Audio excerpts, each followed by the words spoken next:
Friends, நமக்குள்ள albino red year கோழி வந்துட்டு நம்ம லாஸ்ட் டைம் வந்து ப்ரீடிங் போட்டிருந்தோம். ஸோ அந்த வீடியோ தான் இப்போ நீங்கள் பார்த்துட்டு இருக்கீங்க. இது வந்துட்டு நம்மளுக்கு வந்து ப்ரீடாக இருக்குங்க. ஆமாங்க, 3 நாள் ஆச்சு நம்ம ப்ரீடிங் செட்டப் போட்டு.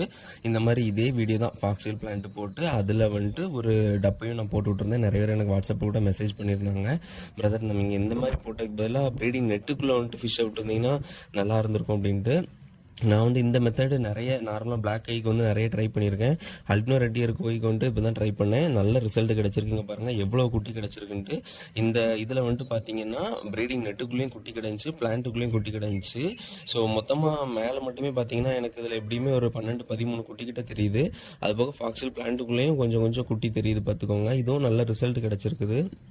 எதுக்கு இப்போ இந்த மெத்தட் போட்டிருந்தேன் அப்படின்னா, இந்த அல்பினோ ரெட் இயர் கோழி இதுக்கு முன்னாடி ஒரு டைம் ப்ரீடிங் போட்டிருந்தாங்க. அந்த நெட்டுக்குள்ளே இருந்து அது வந்து குட்டி போடாமலே ஸ்ட்ரெஸ்ஸில் செத்து போச்சு. ஸோ அதனால தான் நம்மளுக்கு மறுபடியும் அதே மாதிரி ஆயிடக்கூடாங்க, ஃப்ரீயாக இருக்கட்டும் அப்படிங்க கீழே விட்டுட்டேன். ஸோ கீழேயும் பிளான்ட் எல்லாம் போட்டிருந்தாலும் நிறைய குட்டி